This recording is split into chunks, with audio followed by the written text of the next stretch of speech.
ये मेन्यू है इनका और ये खाने की तस्वीर मैंने दिखाई है जिसमें फंगल लगी हुई है खाने में। एक बोल में कितना पुराना रोटी और दाल है वो दिया जा रहा है। और इसमें अगर आप मेन्यू देखें तो इसमें मटर पनीर है, चावल, दाल, दही सब दिखेगा आपको मेन्यू में। लेकिन ऐसा दिख नहीं रहा, ना अंडा मिल रहा है, ना दूध मिल रहा है, कुछ नहीं मिल रहा है बच्चों को। भूखमरी से बच्चे भी मर रहे हैं, भूखमरी से भी। मैम जो सीएमओ की रिपोर्ट है उसके मुताबिक 14 लोगों की मौत हुई है इस महीने में, जुलाई में जी, जुलाई में 14 लोग। जनवरी से अब तक कितनी है? ये हर महीने लगभग 3 लोग मर रहे हैं। अच्छा मैम, जो खाना लिखा गया है और दिया कुछ और जा रहा है, इसका मतलब मैम कुछ इसमें करप्शन की मैम? पूरी कुछ नहीं, पूरी आप कहेंगे कि दाल में काला है, काली ही दाल है यहाँ। हम लोग आदरणीय सांसद योगेंद्र चौंदलिया जी के नेतृत्व में सुबह विजिट करने के लिए गए थे अंदर। बहुत ही व्यवस्था खराब, मतलब जिस कमरे में होने चाहिए 5 बच्चे वहाँ रह रहे हैं 35 बच्चे। और जहाँ मतलब उनके खाने की पीने की व्यवस्था ठीक नहीं थी, पानी की व्यवस्था ठीक नहीं थी, और ज़्यादातर गर्मी की वजह से ना कोई मतलब कूलर या एसी इस तरह से लगा हुआ था। और सारे बच्चे इस तरह से चैलेंज बच्चे हैं, फिजिकली चैलेंज हैं, तो बहुत तरह की दिक्कतें थी जिस दिक्कत के कारण बच्चों का ये हाल हुआ है। मेनली बताया जा रहा है पानी की जो डायरिया है उसकी वजह से भी। यहाँ क्या है कि पीने का जो पानी है वो साफ नहीं है, वो सीधा वाटर कूलर से पानी पिला रहे हैं बच्चों को। कई बार पानी सप्लाई का आ रहा है, कई बार गंदा पानी आ रहा है, तो पानी का कोई फिल्ट्रेशन नहीं है और वही पानी पी के बच्चे बीमार पड़ रहे हैं, क्योंकि इन बच्चों का इम्यून सिस्टम कमजोर रहता है। पानी को लेकर जो समस्या है उसके लिए कभी दिल्ली सरकार को उनके द्वारा बोला गया हो या कुछ सूचना दी गई हो कि हमें ये तो सारा अमला जमला ही दिल्ली सरकार का है। ये तो अब डिपार्टमेंटल लोग बताएंगे कि क्या बोला क्या नहीं बोला। लेकिन मैं ये समझता हूँ कि 2 महीने में यहाँ पे 17 बच्चों की हत्या हुई है। हत्या तो और भी हुई है, लेकिन 17 बच्चे हमारे तो 2 महीने में ही चले गए जिनको मारा गया है। तो इनमें कुछ संख्या निकल कर सामने आई है कि कितने लड़के हैं और कितनी लड़कियां हैं, ऐसा कुछ?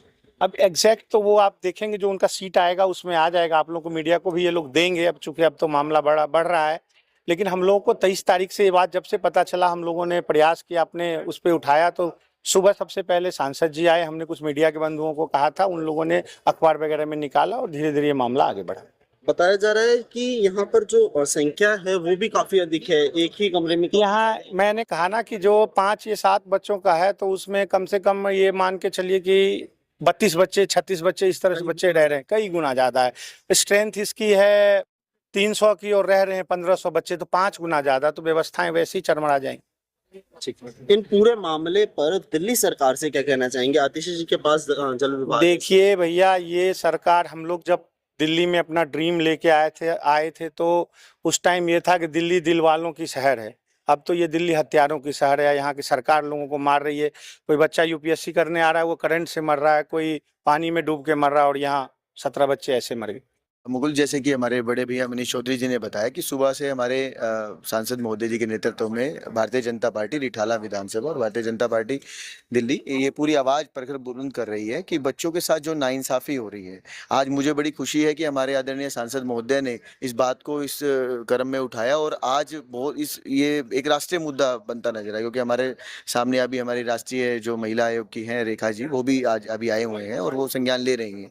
तो कहने का मतलब ये कि यहाँ की स्वच्छता, एक जैसे दिव्यांग घर होता है, आशा किरण एक दिव्यांग घर है, दिव्यांगों के लिए एक सुविधा होती है। यहाँ कुपोषित बच्चे हैं, वो नहीं, मतलब कि उनको खाने को ढंग से नहीं मिल रहा, स्वच्छता यहाँ नहीं है।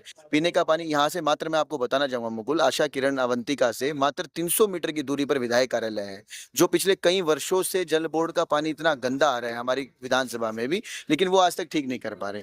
तो कहने का मतलब है कि दिल्ली जल बोर्ड की जो नाकामियां है, विधायक की जो नाकामियां, वो हमें दिख रही है, और जिसका सारा का सारा जो है दिल्ली सरकार, क्योंकि केजरीवाल जो है वो पद के लालची हैं, वो अपने पद को छोड़ नहीं पा रहे, जिम्मेवारियां किसी की तय नहीं है, जेल में रहकर भी मुख्यमंत्री की भूमिका निभा रहे हैं।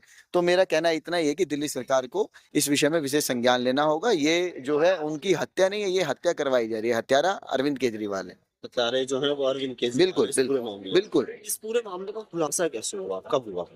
खुलासा तो जैसे अभी 4 हफ्ते पहले लगभग हमारे आदरणीय मनीष भैया भी यहाँ पे आए थे दौरे में। चर्चाएं चलती रहती हैं, एम्बुलेंस आती रहती है, कोई डेथ हुई तो पता लगता है कि हाँ कुछ हुआ। तो जब एम्बुलेंस आई, पता लगा कि यार यहाँ कोई डेथ हो गई।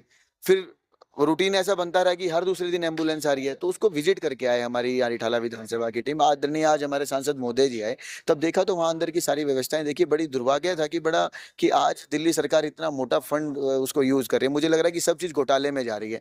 आप बच्चों को खिचड़ी एक उसमें करके बड़ी गिनती की चमचे आप उन खिचड़ियों में खिचड़ी की दे रहे हैं, कुछ खाने की चीजें ऐसी दे रहे हैं। दिल्ली जल बोर्ड का पानी इतना प्रदूषित है, मतलब यहाँ जब पूरे एरिया में विधानसभा के अंदर जब इतना पानी प्रदूषित आ रहा है तो यहाँ तो आना ही था। 300 मीटर की दूरी पर विधानसभा में विधायक का कार्यालय है, काउंसलर भी यही है। तो कहने का मतलब यही कि आप फिर कब जागेंगे नींद से? आप अपने इसी कमरे को नहीं छोड़ रहे हैं।